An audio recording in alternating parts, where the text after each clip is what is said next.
Then we can start. Okay, so let's begin lecture 4. We all know that Jesus calls us his followers, his disciples, to go out into the world and be a faithful presence that embodies his kingdom to a dark and dying world. But what happens when the world around us is trying to do the same, but in reverse? And that is exactly the tension that we're going to see in Jesus and the Galilee part 4, or the lecture 4 that we've been in the series. And if we are standing on Mount Harabal, which is the one that you see in the picture, um, and we look straight east across the Sea of Galilee, you can see there in the distance, we are going to encounter this region known as a Decapolis. And today we're going to jump into this group of people. Remember what we've been doing, what we've been trying to do is actually look at the different groups that are in and around the Galilee, and how did Jesus, which he spent most of his ministry time in Israel, how did he encounter with them? So we're going to look at these region of the Decapolis, and today we're going to jump into this group of people, or rather known as the Gentile pagans of the Decapolis. All right, so now when I start this series in the first lecture, I spoke about why it was that Jesus relocated from Nazareth to Capernaum. And Matthew makes mention that he left Nazareth. He went and lived in Capernaum, which was by the lake in the area of Zebulun and Naphtali, to fulfill what was said through the prophet Isaiah. Land of Zebulun, land of Naphtali, the way of the sea beyond the Jordan, Galilee of the Gentiles. So you can see that there was that mention of the Galilee of the Gentile, or as I said, the Gentile pagan of the Decapolis. So those are two different ways of mentioning them. All right, so here's a map of Israel, which I'm sure if you've been following the news, you've been seeing a lot of this map and different position in different areas. But we want to concentrate on these different colors or different regions.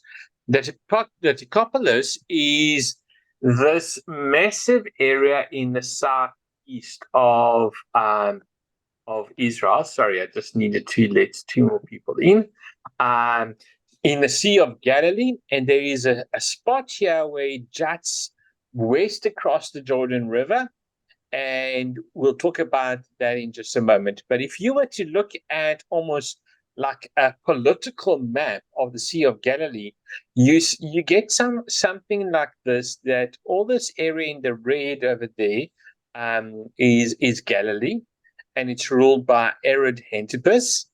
All of this in the orange is Galantius, and it is ruled by Herod Philip, okay, which is one of the sons of Herod the Great.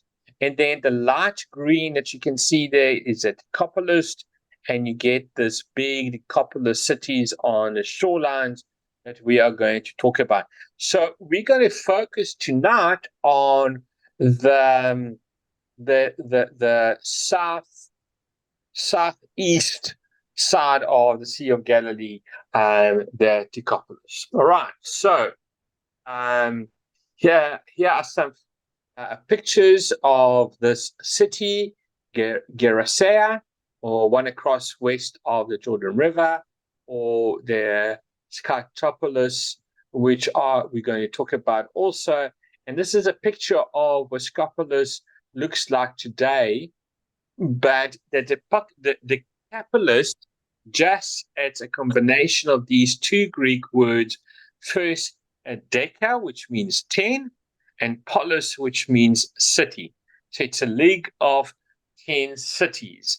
And these two cities are two of the major ones that we're going to be chatting about tonight. So the way you need to look at it is Decapolis is basically means the 10 cities, 10 major cities that were in the region of, again, that map of the light green in there. All right. So Now, these cities were organized in the 3rd and the 4th century BC.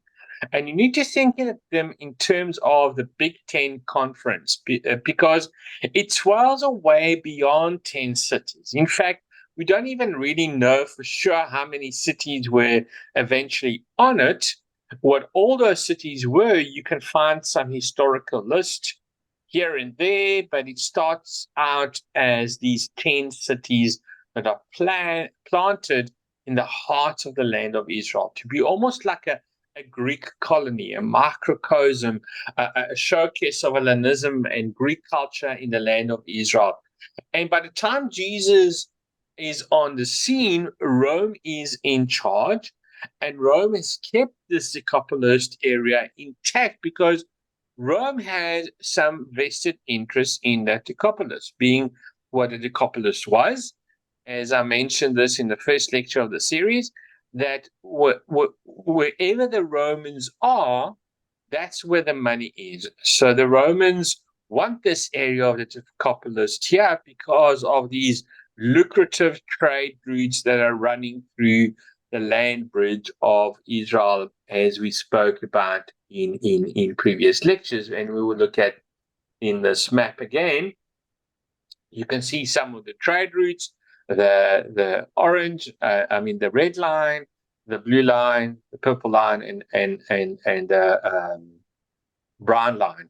And you can see that the red line is the one that runs through the side of the red and the red, the purple, and the blue intersect in that area of the Sea of Galilee. So it was important to keep those cities the way it was for the Roman Empire.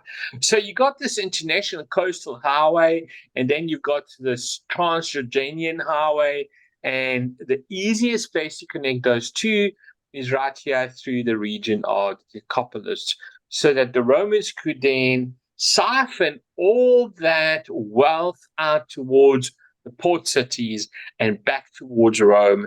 But the Romans are also using the Decapolis areas as a buffer region against their enemies on the Eastern Empire. Okay, so again, Israel's position in the world map is very important. It's right there in the middle, linking so many different routes to each other. And obviously, the Decapolis, those 10 cities, were very important for the Romans.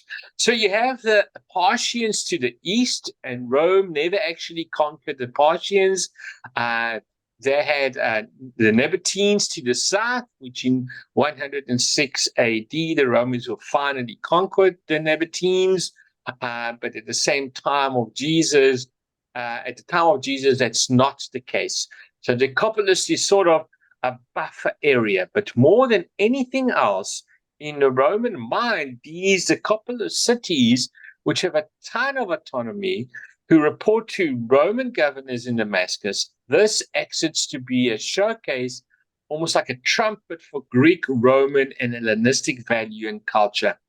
And it's that culture influence of the Decapolis that we need to understand as we look at Jesus' connection to those cities and what our connection to the Decapolis in our life is going to look like. And that's why I think it's important for us to look at that area.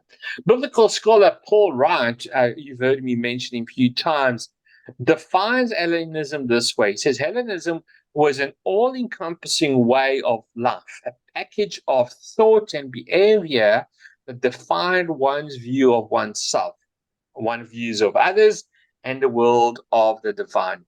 Now, Greek influence and culture had been moving east for centuries, but it wasn't until Alexander the Great that it really accelerated fast. And if you are a historian or if you enjoy your history, you would have come across Alexander the Great and the good things that he brought into history, and obviously the bad things as well.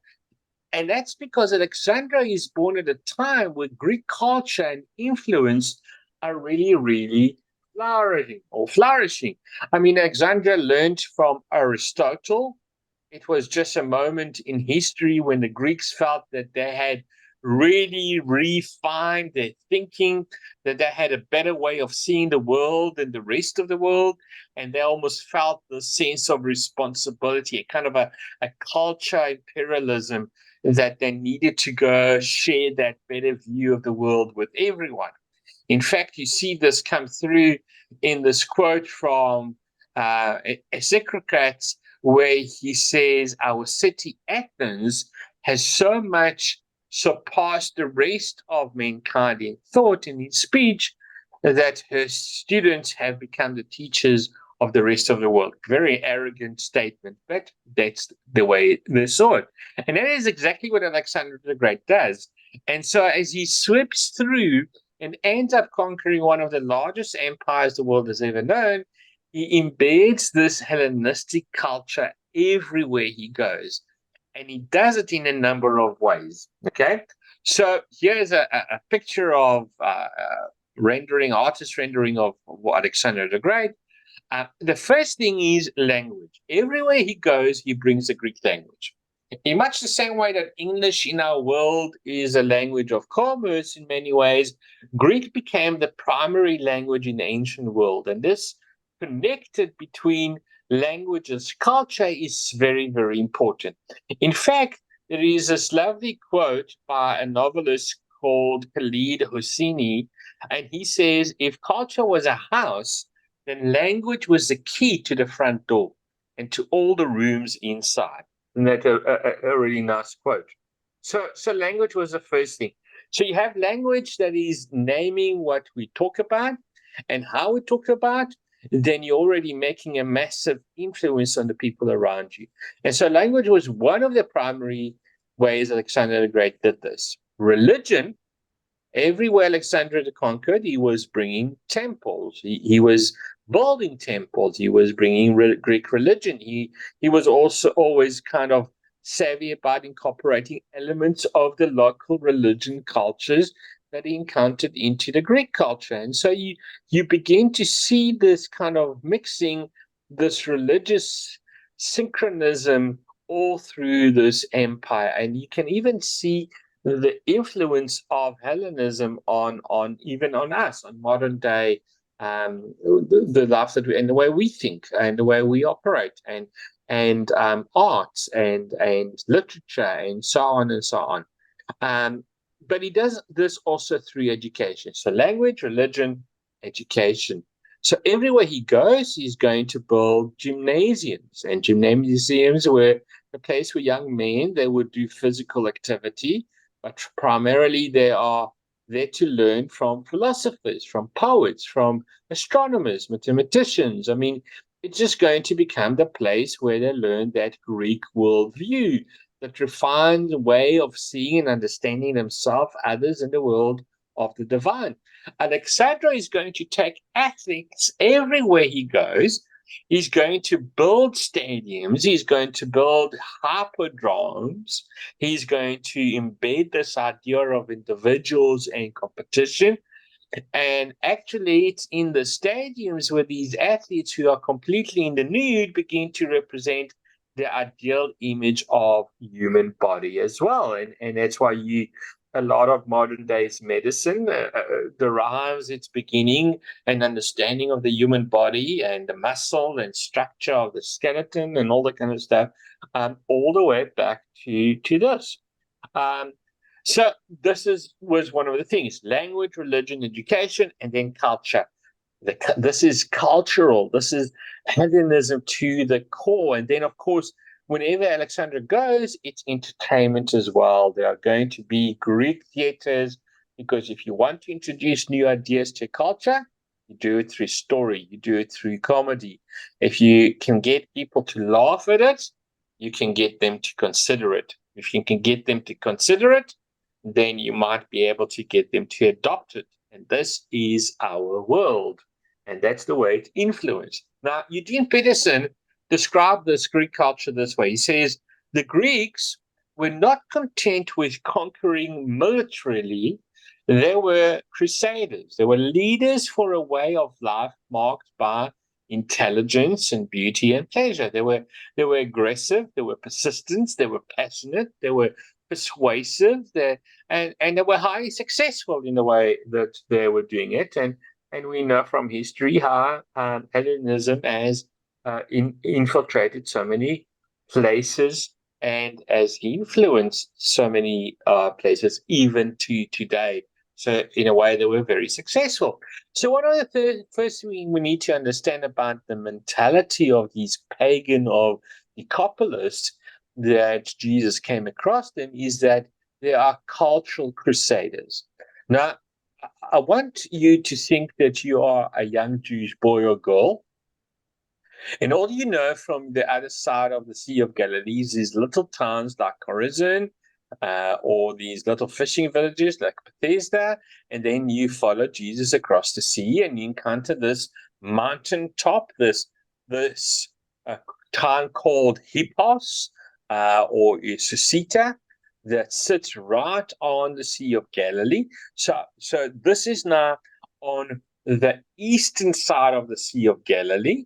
So what you're seeing in this picture on the other side is you're probably looking into Capernaum and Chorazin and all that kind of stuff. So imagine again you sit on the side of this.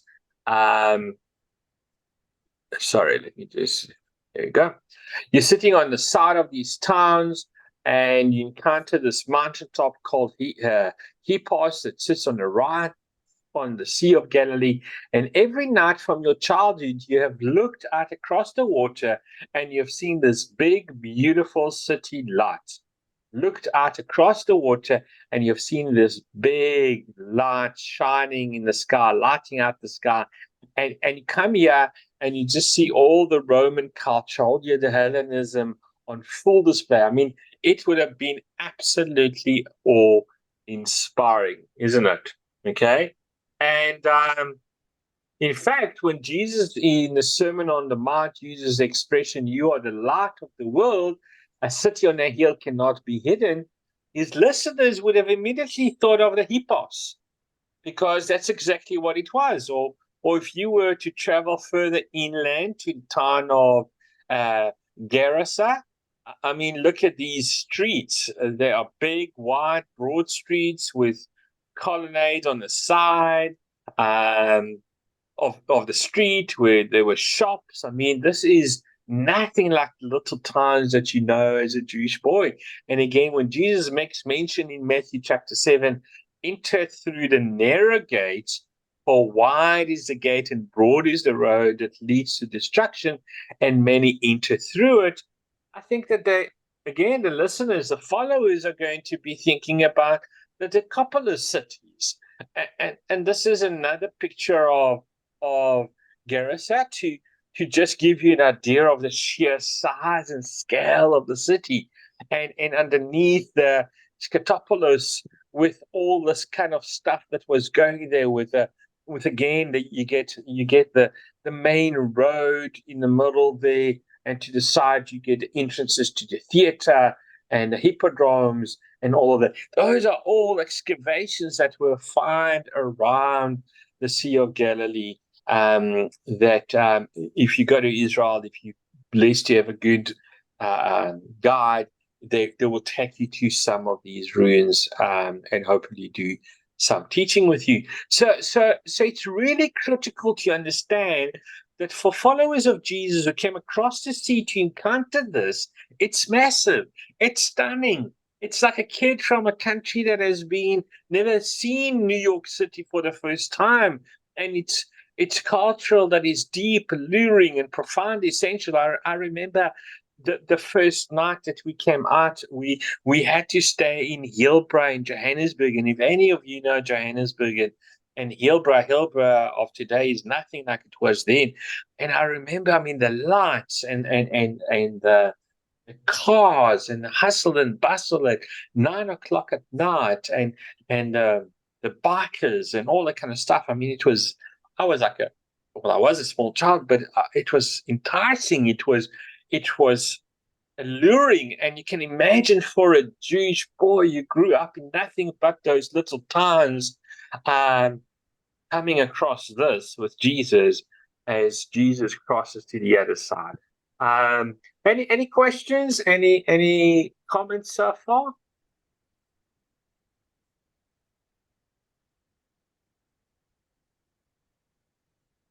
We're fine, Cool. thanks, Lachlan. Yeah. Okay, so you're fine so far. All right. Just a reminder again, we've got about 6 minutes of this session. We get disconnected, give it 10 minutes, 10, 11 minutes, and then we will go into session 2. That's for sure that's going to happen because I can see by the slides we're about halfway. All right. So again, this is wealth on a scale that people have never seen before. This is power in a way that the minds could barely begin to comprehend. I mean, we're talking about technology, you've got entertainment shop, you've got bathhouses, you've got hippodromes, you've got temples. People come here. They have leisure time to pursue all of this stuff. I mean, you've got enough money that you don't have to work all the time. I mean, that would have blown their mind and away that people just come here for pleasure. And of course, it's just a place of unrestrained sexuality. You can imagine the stuff that was available in those places. In other words, if you could imagine it, it was offered in the Decapolis. Now, here's a catch about Alexander the Great and Hellenism. Alexander himself didn't force people to take on Hellenism. And I think that's because he knew something deeper about the human psyche that Neil Postman, in his incredible book, Amusing Ourselves to Death, points out. And in this book, Neil Postman says, if you want to control the people, don't inflict pain or fear on them, inflict pleasure. And if you think about it, that is absolutely true of getting people to, be on your side and so on.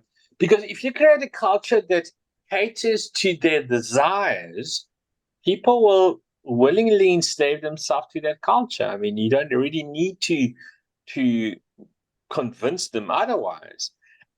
And that is the essence of the Decapolis, okay? It is deeply alluring, it is profoundly sensual, and that's where people will go, and that's what people will be attracted to. Now, the Gospels use an interesting phrase to describe the moment when Jesus crosses the Sea of Galilee. Sorry, let me just see. Where was I? Now, the Gospels use an interesting phrase to describe the moment when Jesus crosses the Sea of Galilee to come over to the Decapolis. And you see this phrase shows up in Matthew chapter 5, Mark chapter 4, and Luke 8:27. And it's this Greek phrase, to peron, okay? And it just means the other side. And often, if you think about the scripture, if you read the scripture, when it says in those scriptures of I highlighted and others, when it says, and Jesus went to the other side, it is the phrase to peron, which means the other side. Okay. And we think of he got into the boat and he went to the other side of the shore. That's what we think. And it actually has a more technical sense. And there are actually 2 dimensions to it. It's not just getting into the boat and going to the other side from one side to the other side. So for Jesus to go to Paran, to the other side, is for him once again to cross from one political district to another. Remember that map of the different political districts. So he may not go directly across to the other shore. He might just be going to the corner. But when he encounters that phrase, it means he's left one political district and he's entering a new political district. Okay, so he might have left the district of Galilee and he is entering to the district of the Decapolis, which we've now spoke about what the Decapolis offered as opposed to the region of Galilee. And he's entering this new political district. The other dimension of that phrase, to peran, the other side, is it gets used metaphorically, almost in the same way that we hear the phrase the dark side. Okay, so when Jesus tells the parable of the prodigal son, He tells the story of this young boy who takes his inheritance and he goes to a far country. Okay, it's another way of saying Toparan, to the other side, to a far country, and he squanders his wealth in wild living. Why? What is offered in the populace? You've got the entertainment, you've got the sports, and sports that would have been gambling with. You had the prostitute, you had the different bars that offered different drinks. So he takes his wealth and he lives wild living, and then he gets hungry and he goes and he hires himself out to a citizen of that country who sends him out to feed the pigs. Now, where are you going to find pigs? Because you're not going to find pig farming in the other regions, because it's not kosher. You're going to find it in the Decapolis because it's all right to have that over there. Okay, so guys, got about a minute. So again, if you get disconnected, just connect back in 10 minutes. So Jesus, as listeners hear this, they're like, gosh, a far country, wild living pig. That must be the Decapolis. That must be the Toparan. That must be the other side. It is a far country. It's far from God. It's the dark side.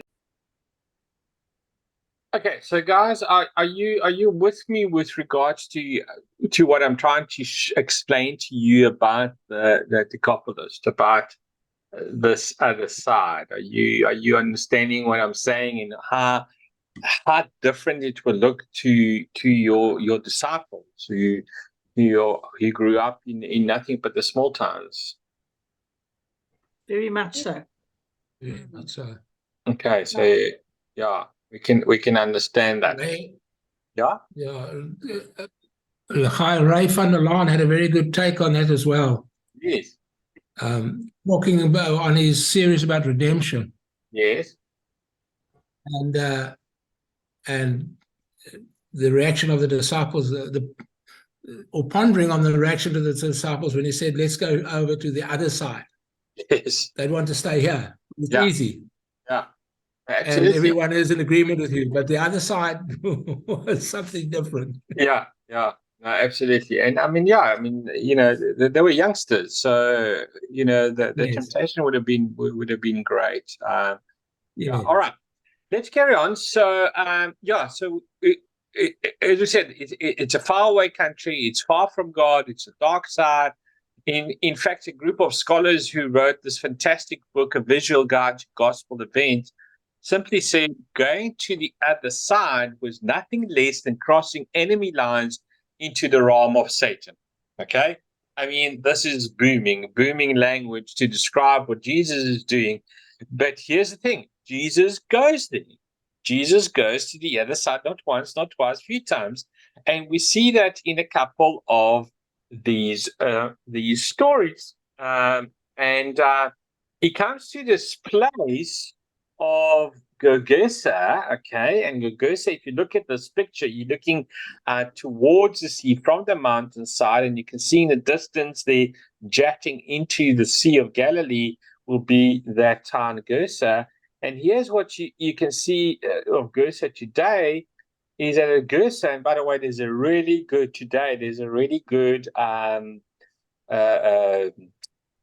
what do you call it, restaurant, sea restaurant, fish restaurant, where you can buy fish and things like that, and they sell the famous St. Peter's fish. There's a kibbutz now in Gersa.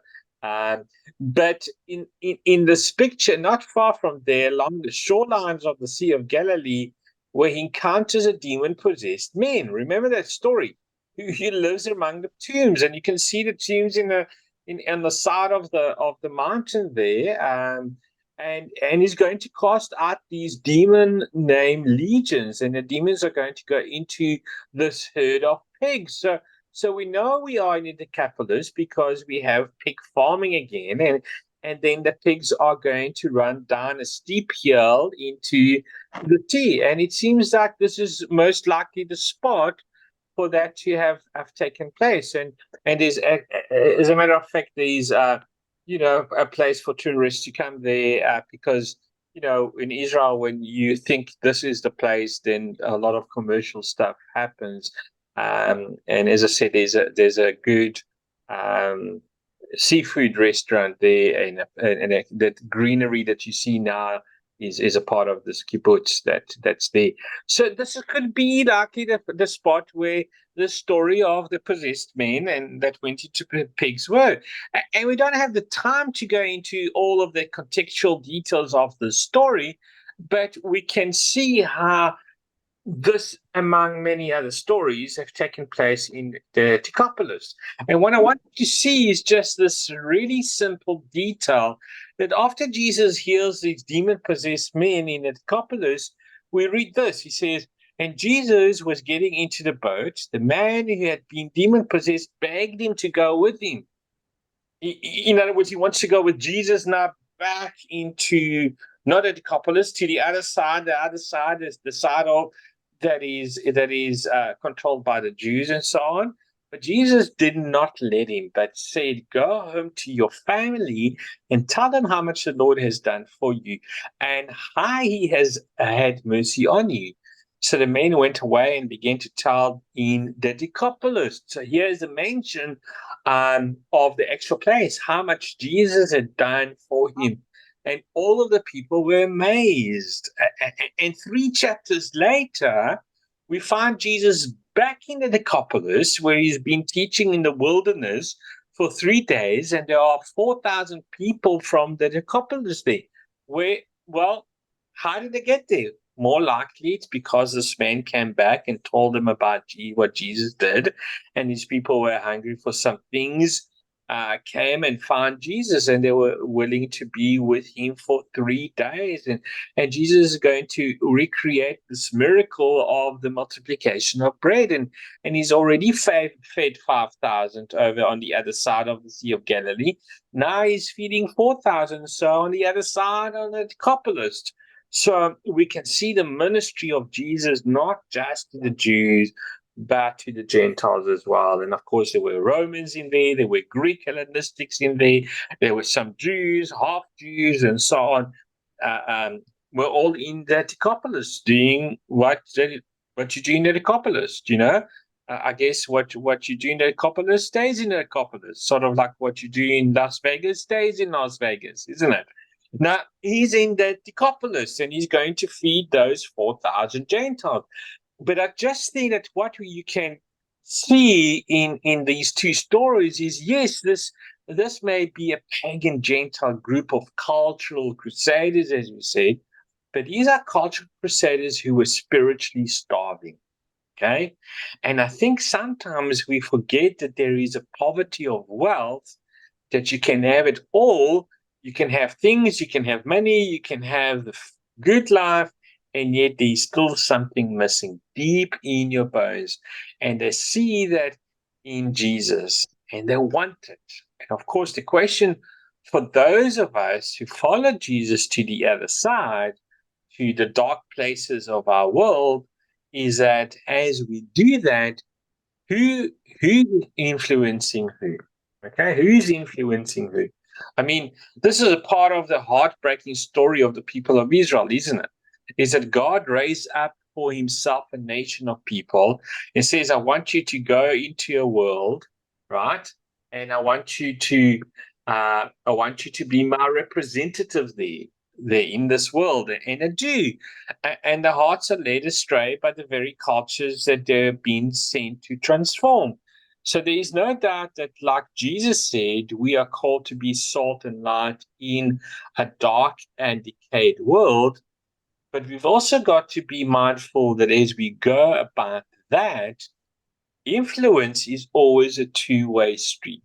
As you seek to influence others for the kingdom, there's always this exchange going on. There's a kingdom of darkness, and I call it the kingdom of God, that is also seeking to influence you in return.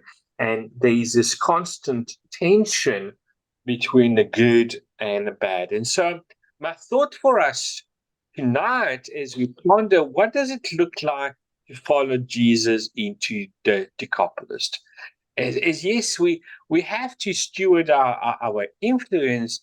Where is Jesus inviting you to go to the other side, to the place of darkness? so that you can be a light in that place. You can be a kingdom influencer, but be mindful as you do that to ask this question: are you also stewarding your influence?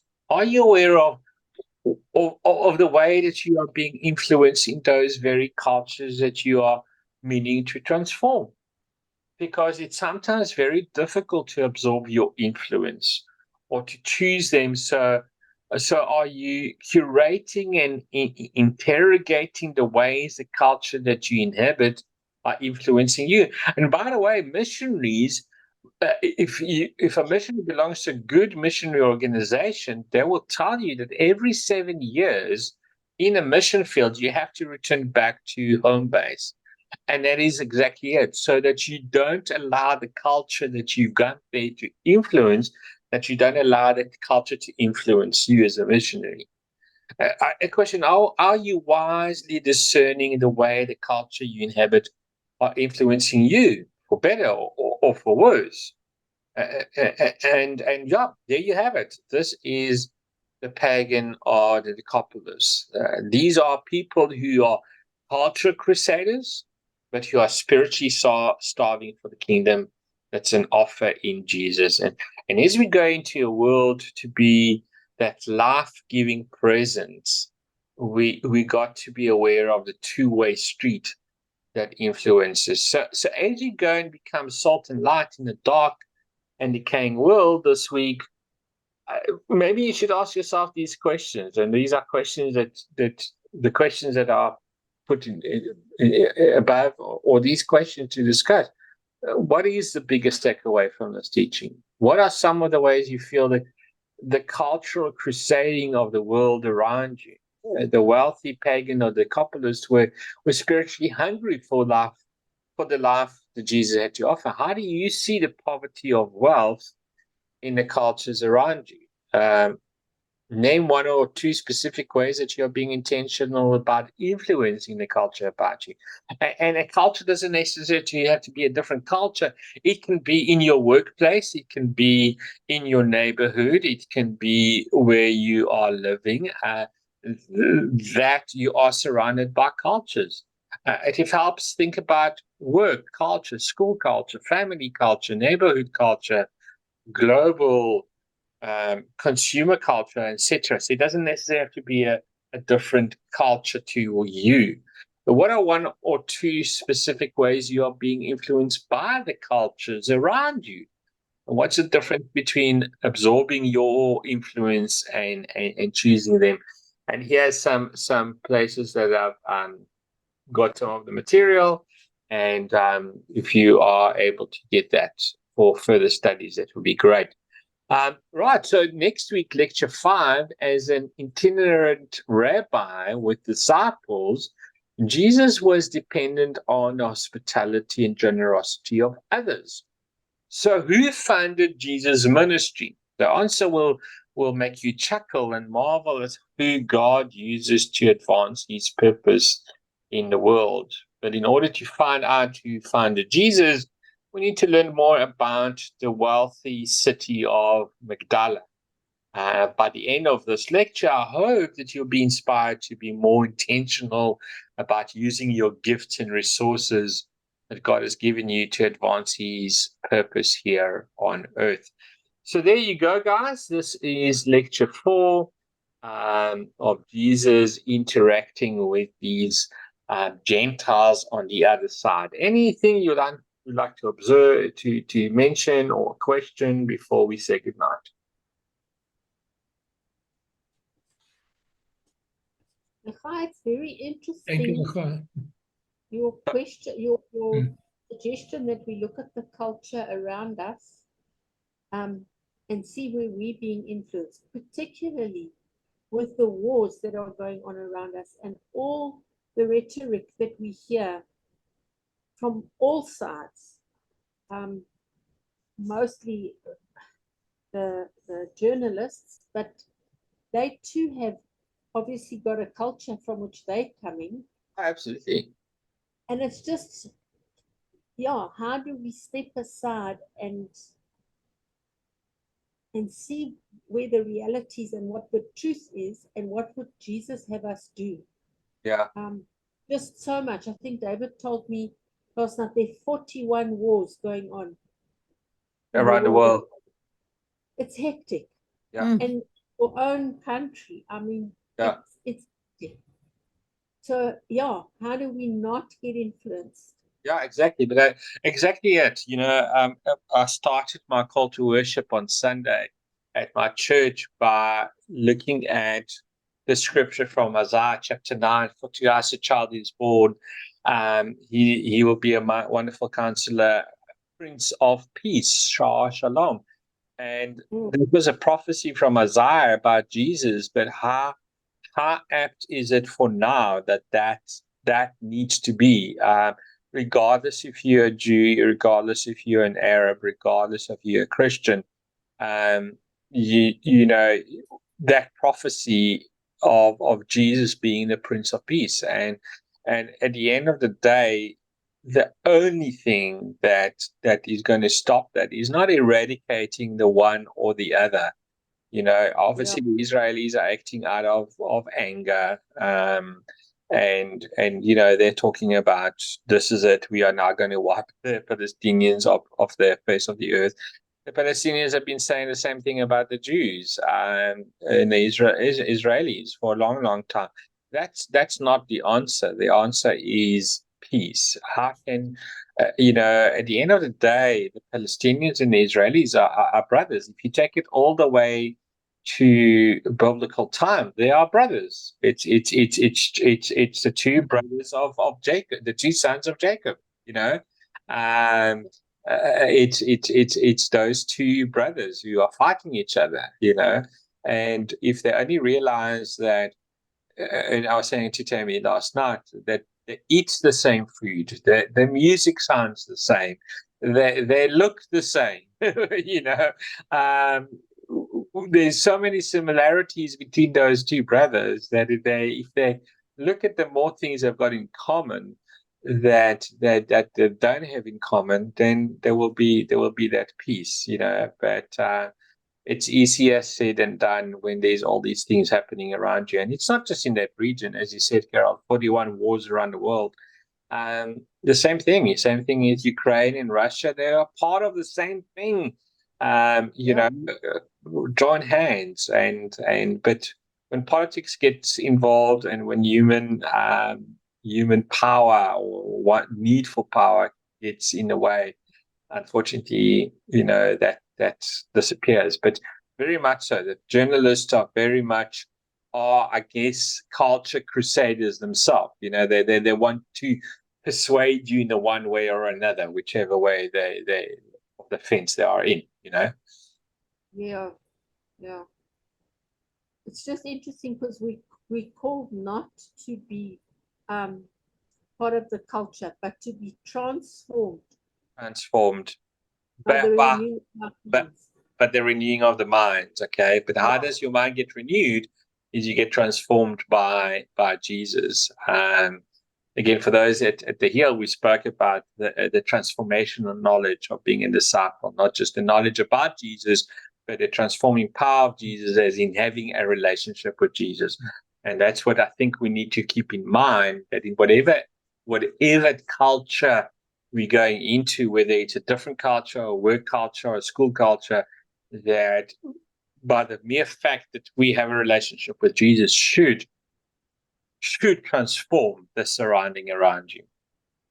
Absolutely. Yeah. Anyone else? Thank you much. Thank you. My apologies, Lechai. Our daughter in the UK has had a birthday today, and she was on WhatsApp. Okay, happy birthday to her, hey? Thank you. Not a problem. Peter, you can catch up. You didn't miss much, but you can catch up on the recording once I send it. Great. Thank you very much, Lechai. All right, you're Thank welcome. you, Lachai. Thank you. Yeah, Lots to think about. Bye-bye. Thank you, Lachai.